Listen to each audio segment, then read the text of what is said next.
Hey, everybody. Welcome back to the Startup Sense podcast. This is your host, Jonah Lupton, and thank you for joining us for another great episode today. On the phone, we have Ron Shah. He is the co founder of a company called Bizly. The website is bizly.com. That's pretty easy, bizly.com. And essentially, what they are is they are helping companies set up corporate meetings and events, normally under 100 people, but they work with a bunch of Fortune 1000 companies, and they're setting up events all over the country through meeting planners and a bunch of other stuff that we'll get into.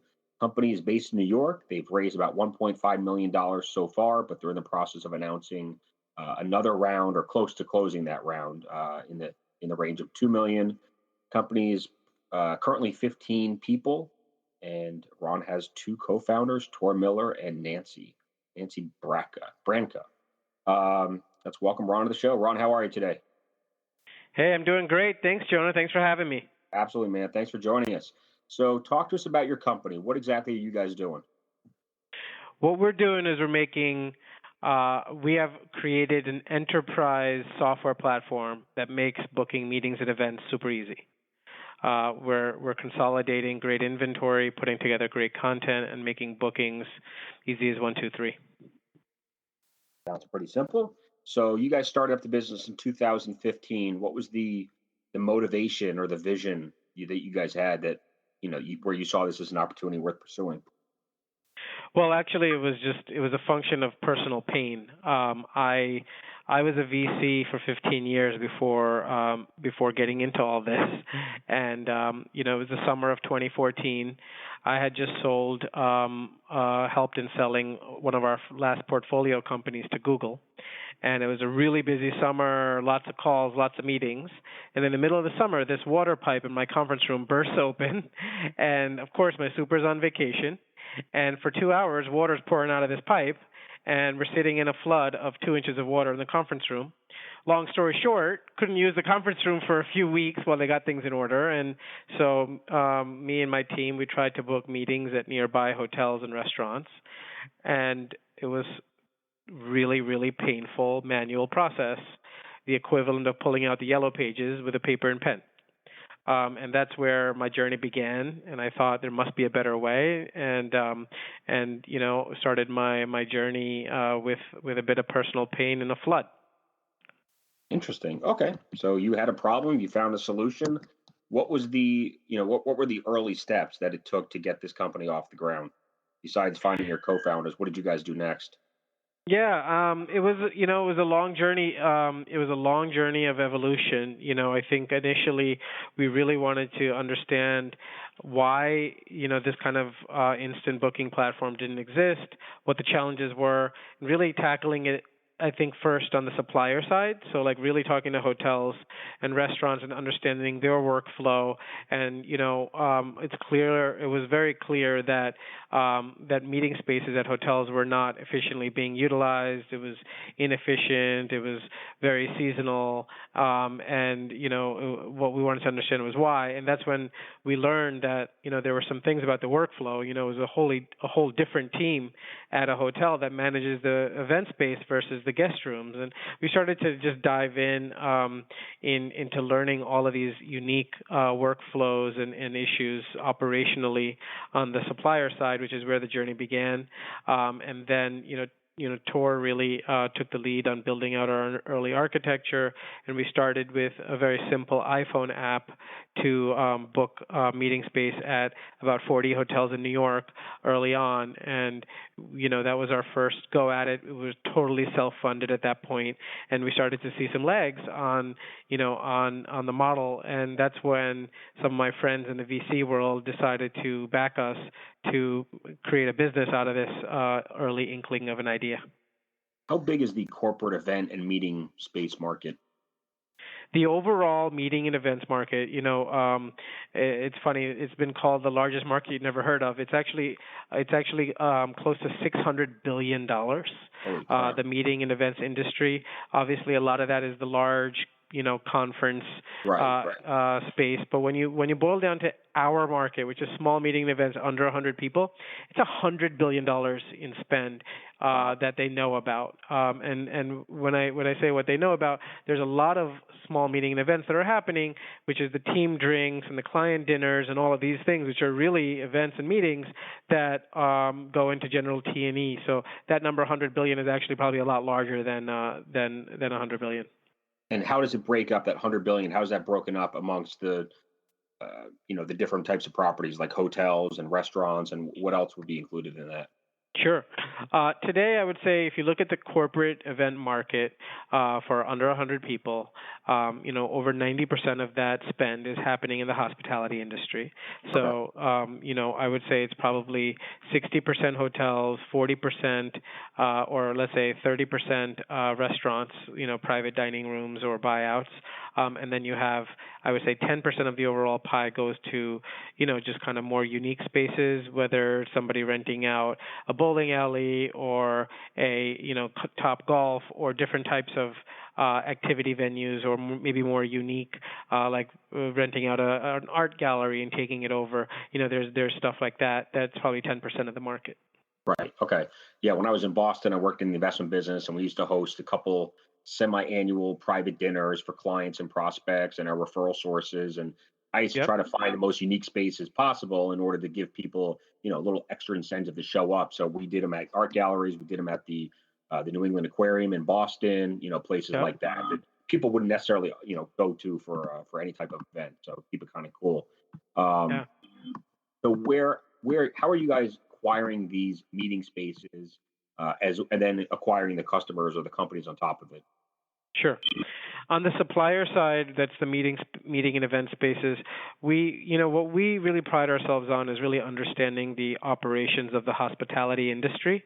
So we've built like the most responsive booking platform in the world for hotel and restaurant meeting and event spaces. So, it's a really complex matter down to union staffing rules, different ways that, the labor unions have to be organized around it, to operational needs for like what the kitchen can deliver versus the third party AV company they're using versus their event team and their front desk. It's just a lot of different departments and functions working together, which is why it's been so hard to build an engine around this in the past. So we use that as a driver that helped us sign up our first couple hundred hotel and restaurant brands. Going forward, we have really ambitious plans. So it's really we've developed a way to create our own custom content using local meeting planners, and so that has been a really great source of lead generation for the supplier side. They see their meeting and event space presented in a way that they've never seen before, and they get very excited and want to sign up pretty fast when they see that. So that's been a big driver for the supplier side. On the customer side, it's like most startups, it's been a journey, and I think what we've learned is that all of the action in this space is on the corporate side. So if you look at the typical corporate client, they're doing hundreds of meetings a year. Smaller meetings and events especially are growing really fast, but they're the ones that really spend the real dollars on each event and have the repeat rates, and the very heavy demand is really on the corporate side. So we do a lot of corporate sales. We do a lot of enterprise sales, and honestly, I think because our tool just makes it so easy to find a venue, which is often where the initial pain is. I think our content acts as a very good lead generator for customers as well. Okay. Yeah. I mean, I understand that pain point because when I used to try to find venues, in Boston, I would have to call 8, 10, 15 different meeting places, mostly hotels, and get Yep. their rates, and go Yep. back and forth with the salespeople. And Yeah. then I have to It's a start pain. calling all the service providers, who's going to do the AV and who's going to do, yeah, it gets very, very complicated. So you guys are essentially saving these companies a lot of time and frustration. Yes. I mean, what we're doing is we're bringing a consumer something that feels like Airbnb or feels like really consumer and fun to use. We're bringing that experience to meetings and events. So now anyone at the company can go on, easily find, use the filters and quickly find like great venues, not having to go to 25 different hotel sites or restaurant sites, having all the information you need in one place, and then just engaging with venues that you really like. So like you can quickly shortlist like 3 venues that are available on your date. You can either book it instantly or chat directly with the venue to do a custom event, and we make it that easy. Gotcha. Now it sounds like you guys started in New York. Are you now operating across the country? Yes. By June, we'll have the top 20 markets in the U.S., and by the end of the year, we'll have the top 50 markets in the U.S. and up to like around 20 overseas. So Oh we'll have wow. a global by end of 2017, we'll have 70 to 75 cities around the world, and on average, we have 60 to 70 of the best venues per city, and that's just the starting point. What we found is when we launch a new city, a lot of suppliers that we may not have known about, that weren't on the radar, that they come in and they find out about it and they come in. So we have a really strong lead gen system for suppliers. Now, do your customers get special rates at the suppliers because you're sending those suppliers so much more volume than they had before? Yeah, what we've done on rates, we've done two really, I think, game changing things on rates. One is we've simplified the rate model. If you were to call like 5 different venues today, each one of those venues is going to give you a different rate plan. One venue will say, hey, we got a full day rate, of X. Another venue will say we have a half day rate with a food and beverage minimum. Another venue will say, Right. okay, the space is free if you buy 5 guest rooms. So there's so much variation that it's just hard to make informed decisions. It just adds to the pain of all these all this mental math you have to do. So what we've done is we've simplified it. For instant bookings, you're booking by the hour, and all of the food and beverage items are a la carte. So you can simplify and build an event really, really easily. With corporate rates, what we've realized is that a lot of corporations have done hard work to come up with negotiated rates, and so for our corporate clients, you can actually plug in all your rates and pick your preferred venues and plug in all your pre-negotiated rates right into the application, so that your employees, when they go and try to book a space, they already know what the negotiated rates are, and they can benefit from those negotiated rates. And then layered on top of all of this is a low price guarantee. So all of the venues on Bizly that work with our platform provide a low price guarantee. So you can buy with confidence that it'll be at the lowest price. This is Jonah Lupton, founder of Jewel and host of the Startup Sense podcast. At Jewel, we help entrepreneurs and startup founders build, launch, and grow their companies by providing superior technology, marketing, and consulting services. We help clients of all sizes, budgets, and industries. We put our clients in the best position to raise capital, grow revenues, hire employees, and maximize their profits. For more information or to set up a free consultation with our team, please visit our website at jool.net. That's JOOL.net. Now, I know a lot of these hotels, if you're going to use their meeting space, you have to go through their food and beverage department. Other spaces may let you bring in your own catering. How does it typically work? What have you guys seen most common? Yeah, most commonly, there's, I would say 90% of hotels require to use their food and beverage. There are, like you mentioned, there are some hotels that allow you to bring your own, but the way we've done it is we've just streamlined it. So if you're chatting with a venue, you're speaking directly to the event team. They're coordinating on their end with the catering department and giving you a streamlined view of how to get this done. And then if it's instant booking, with that, it's all been pre-calculated into the application, so you don't even have to think about it. You can just go ahead and book.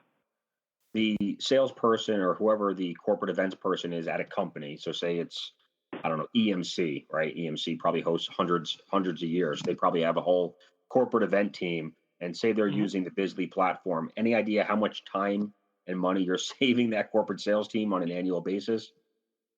Yeah, so it's really interesting. Obviously we're an early stage startup. We're starting to see some data. It's really interesting. There's a few things that we're doing to directly answer your question, they're saving over 20% Oh, wow. on the bottom line as far as how much they're spending, because what they're able to do is much more efficiently negotiate between venues. And so, traditionally the process used to be that you fill out an RFP, like fill out this big form, and then you check off, like, let's say 10 or hundreds even of venues that you want, and then you wait for everyone to send you a bid, and then you're essentially, shortlisting from that bid. So it's a very, very long, time-intensive process that doesn't really yield great pricing advantages, because at the end of the day, the venues are all coming together at a high price, right? So in this model, you're able to negotiate. It really puts the power back in the buyer's hands. So we are, giving them rapid response. We're making sure there's a low price guarantee, and so they're able to really get the best price for their group. So that's been a big advantage. And as far as time, I mean, I think it's a exponential difference in how much time, because when it comes to sourcing and getting a transaction done, it's totally seamless, right? I mean, the shortest amount of time you have to wait through an RFP is 3 days.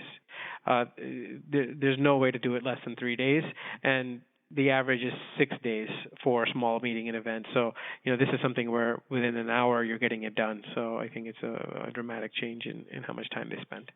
Are you able to rattle off any of the companies currently using Bizly to set up their events, or do they Yeah, stick to I mean, Hot? we have lots of companies that use Bizly. We have done a number of events for Google. That's probably one of our big customers. Ethis Communications, Tapad. Lots of we have companies, a bunch of Fortune 500 companies as well that are using it today, and a bunch more in pilot. So the list keeps growing.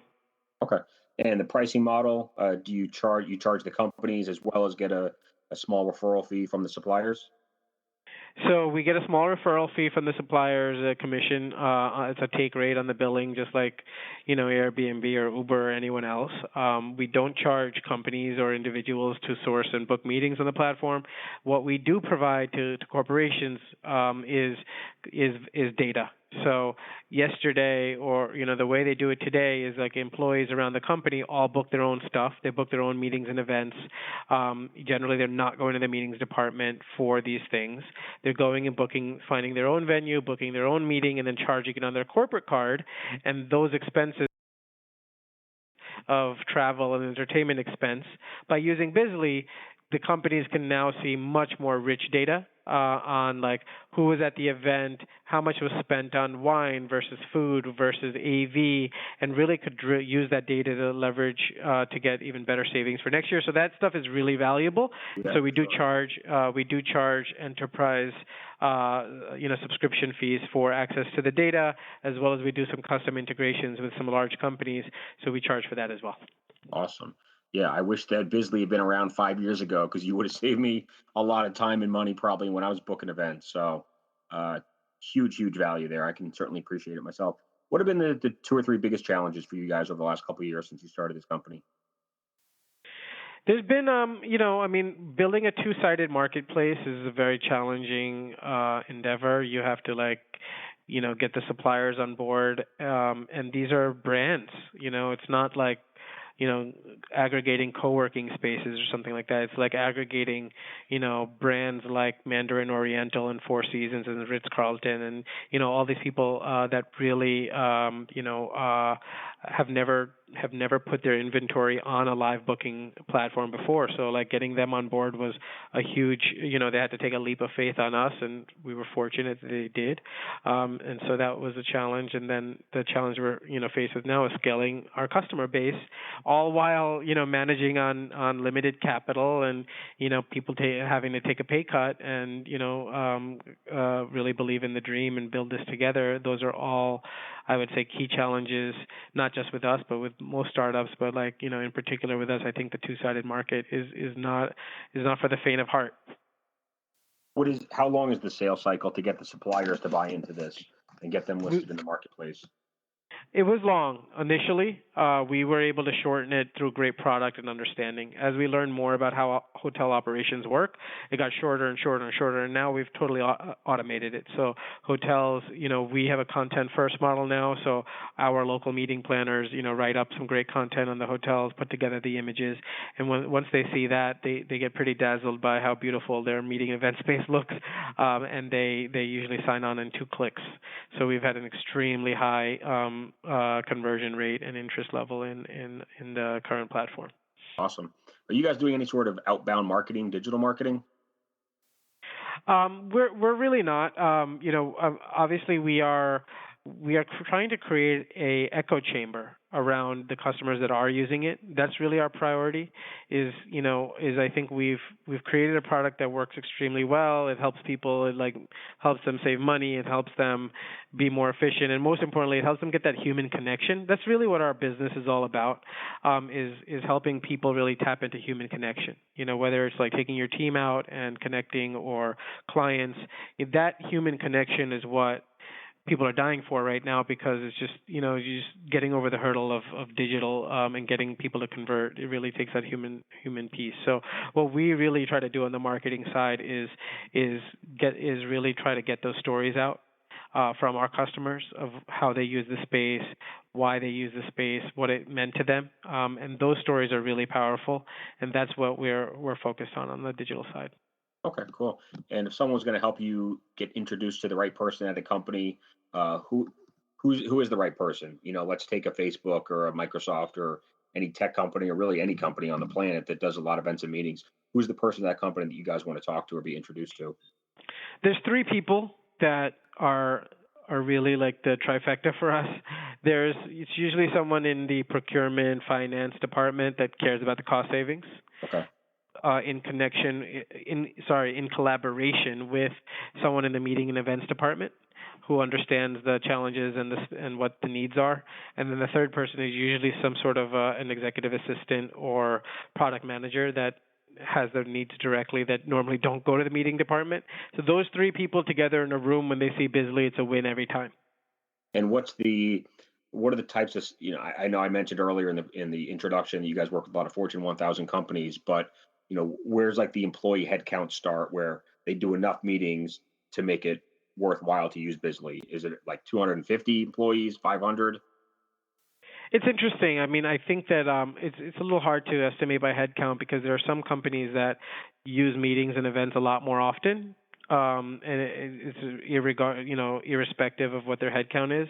Like if somebody's in the advertising industry, they need that human contact much more often, right? So it really depends on what industry. I think where I think we come in handy is when T&E expenses, travel and entertainment expenses are, a meaningful part of the budget, which they are for most companies that are thinking about this. Like when T&E is, over 1% of the company's total spend, then we're like a must-have solution. Okay, that's good to know. Okay, perfect. What have been the big milestones for the company thus far that you're pretty proud of or can talk about? I think that let's see. There's been a lot of big milestones. I think closing our first funding round was big. I think I think getting to a team size of like 10. When we got to 10, it was like we felt like the family was complete in a way, at least for that one phase. And so, I think that was a big milestone, because we're really proud of the kind of team we've assembled. I think getting to our first 100 properties, which happened, mid last year, was exciting moment. At 100 properties, it was like we had diversification. We had, we just had really a lot more confidence about where we were headed. And then I think, doing our first $50,000 in bookings was, in 1 month, was a very exciting moment. And so, I think that those were the big milestones so far that we're really excited about.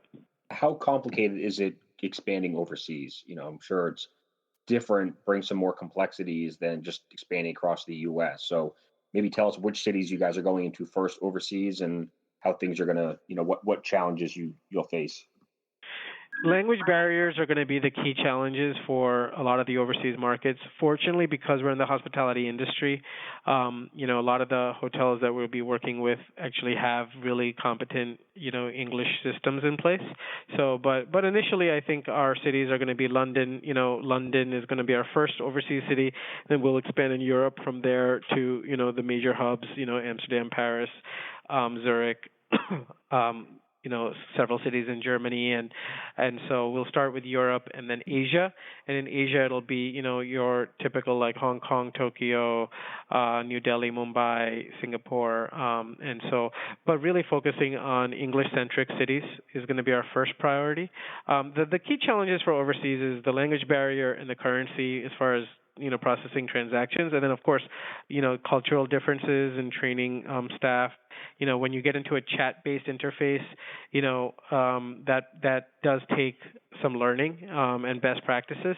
So it'll be, and there'll be challenges that I'm not even counting right now that I know will come up. But I think we've been really thinking systematically about how to address these preemptively. Now, what was your fundraising strategy? I mean, it sounds like you have an extensive investor background, so I'm assuming you probably have a lot of contacts in the industry. How did you decide who you wanted to raise capital from? Yeah, that's a great question. Our first round was led by Brooklyn Bridge Ventures, and I think it was like kind of a magical story. I've known Charlie. I didn't really know Charlie as far as like we didn't work on any deals together, but Charlie O'Donnell, founder of Brooklyn Bridge, extremely thoughtful person as far as recruiting, and coincidentally I was trying to learn best practices for recruiting, and so I signed up for a course, actually a General Assembly, and I didn't realize that the teacher of the course was Charlie O'Donnell.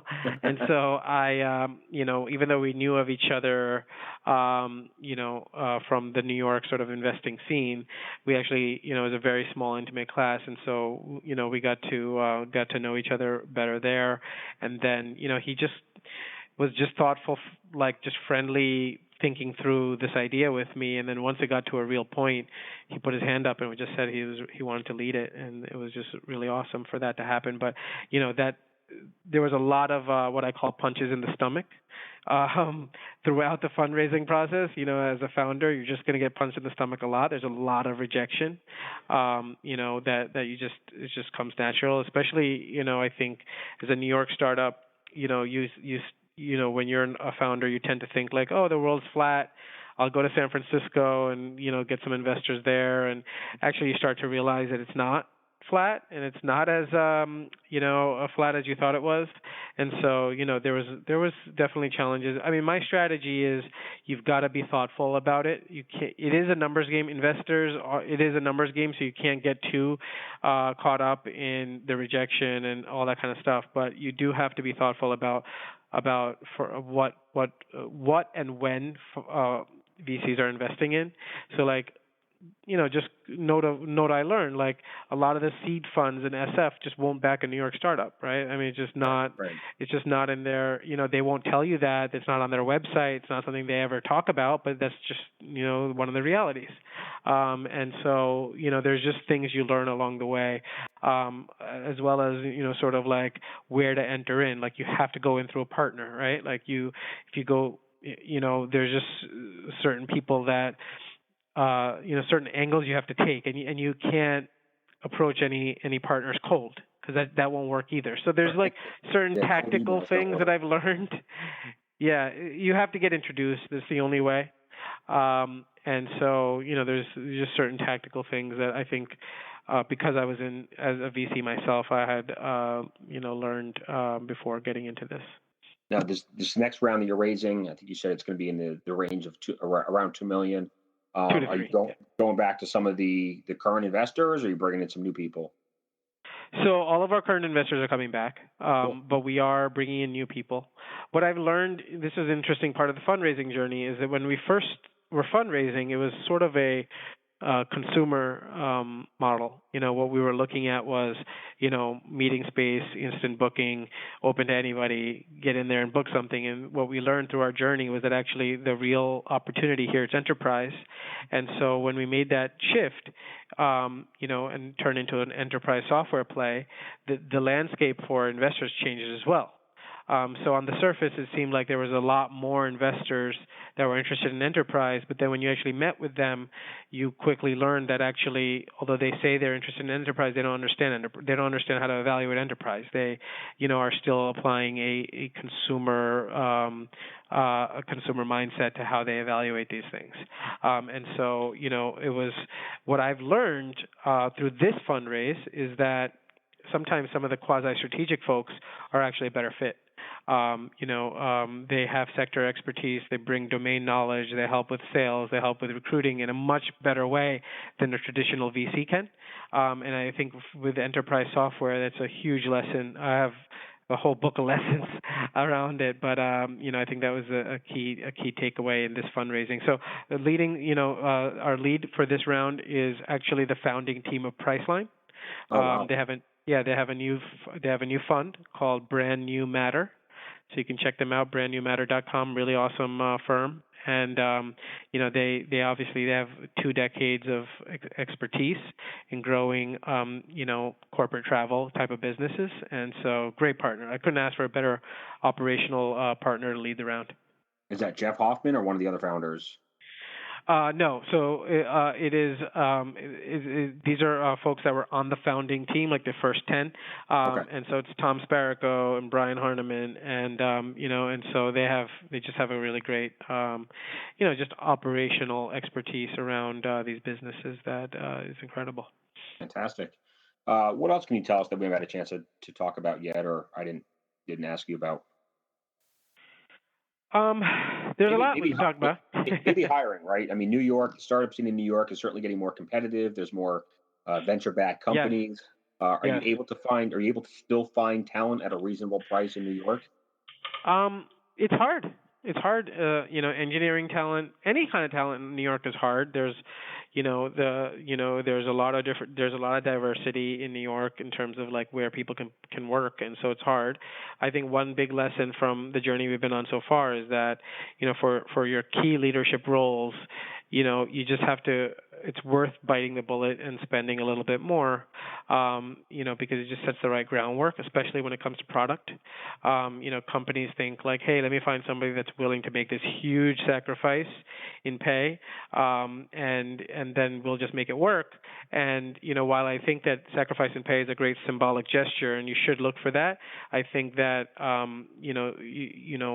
it's a worthwhile investment to get most talented people possible in the door in your initial squad.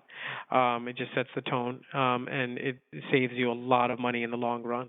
So, if you're trying to build $1 billion business, the first 10 hires is super important. And so I can't talk about how important that is enough. But recruiting is about, in my view, the most success I've had in recruiting actually. And I'm sure I'm probably one of the rare ones here. Most success I've had is actually people joining us in a consulting capacity. Oh, So wow. I've had people actually that have had like some big senior job at a big company that have agreed to work with us and help us on a small project on the side on the weekends and the evenings. And what that told me was that they were the hustler type of person that that were really ambitious, that were willing to do things out of the ordinary, and also it told me that they had personal interest in what we were trying to do, that they would want to spend their free time on it. So those 2 things really checked boxes for us, and they worked out. I mean, we have had 3 or 4 instances of that, which are now like 4 pillars of the company. And so it's a little bit of an offbeat tactic, but it's worked well for us.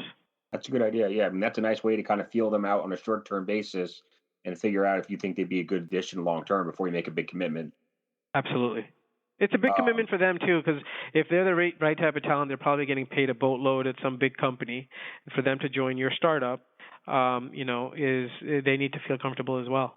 So I think it's been a really good thing that we've done here.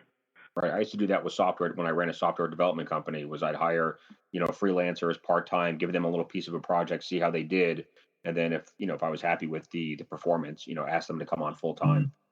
Yeah, So that's kind totally. of the same concept here. Are you guys currently doing any hiring? Yes. Yes. What? Always what hiring. We're definitely hiring for marketing roles at the moment, and marketing is a big priority for us. We're looking for product marketing manager, as well as head of our overall marketing. So those are two roles that we're looking for. Always looking to bring on people on the engineering team. So we're looking for a DevOps and a backend engineer. So those are two. Those are a couple of the big hires on our agenda right now. Awesome. What are your top goals for this? Well, I guess you kind of mentioned the top goals. I mean, certainly it's on the expansion side, across the U.S. and international. After expansion, what would you say is your next biggest goal? I think our goal is to really take some cues and lessons from other people and that have really succeeded in this like decentralized enterprise software game. So if you look at like what Slack did or Dropbox or Box, what they did, which I really admire, is that they built a platform that anyone found valuable for themselves, in a small way, that then they took those small wins and made them into enterprise wins, enterprise level wins. And that's what I think we can do here is, really continue to refine and perfect this product around adoption, around like everyone at the company, the admin, the salesperson, the marketing person, get them all to, keep building our product around them. And then I think I think we'll have really the right product for infinite scale. So that's our goal is to serve like 50 customers this year and really grow our adoption dramatically with those 50 and then take it to the world after that. Awesome. And last question here: what is your single best piece of advice you would give someone looking to start a new company? Something that you kind of learned that you could share with us. You got to listen. Listening is the biggest lesson. Just to be a little bit more specific, honestly, we saw the data around the consumer booking side of our business. And to be honest with you, if I would have waited 2 more months and said, "Hey, let's just give it 2 more months, let's let it play out," I don't think we would have been able to continue our lifeline here. I think we would have, just not made it. And so I think, in our case, we listened. We were really, really honest, and it was very hard. We had to essentially rip down a lot of what we built to, kind of take a different angle on it. And I think listening to the data is super important in being successful. Just listening to your customers, the data you're seeing, what the investor feedback is. There's a big temptation, to say like "F you," like I know what I'm doing here. I'm Yep. going to keep doing this. And I think that "F you" mentality you should have. I think you do need that as well. But I think the "F you" mentality should be around your bigger vision. Like, I'm going to change this industry, but your tactical method of how you're going to change the industry is where you need to be totally just listening. Right. And I the think you're right. tactics, yeah, the tactics. As entrepreneurs, we're very stubborn and hard headed, and we like to go against the grain. And it is sometimes just hard to listen and take suggestions and be willing Yeah, to change. it's good to be hard-headed around like an overall vision. Like, I think this industry needs to be, changed in this way. Like, that's cool. But then you can't be that stubborn about like this is the method that's going to get us there. That method is going to change, and that's where you have to listen. And I think that's whether it's like changing your pitch for fundraising or changing your product or changing your marketing. It's all about like solid listening. Awesome. Thank you so much, Ron, for coming on to the show today and sharing some of this wisdom with us. I really appreciate it. I know you're a busy guy, so I'll let you get back to building your company. What's the best way that we can connect with you online? Do you use any social media channels? Yes, yes. You can follow Bizly at Get Bizly on every platform. You can follow me at Ginaman, JINAMAN at Twitter. You can also email me, Ron at Bizly.com, if you ever have any questions. Awesome. Well, thank you so much. We'll get this interview posted in the next couple days, and I look forward to staying in touch with you in the future. Thanks so much, Jonah. Thanks for your time. You got it, man. Talk to you soon, Ron. Bye. All right. Thank you. Bye.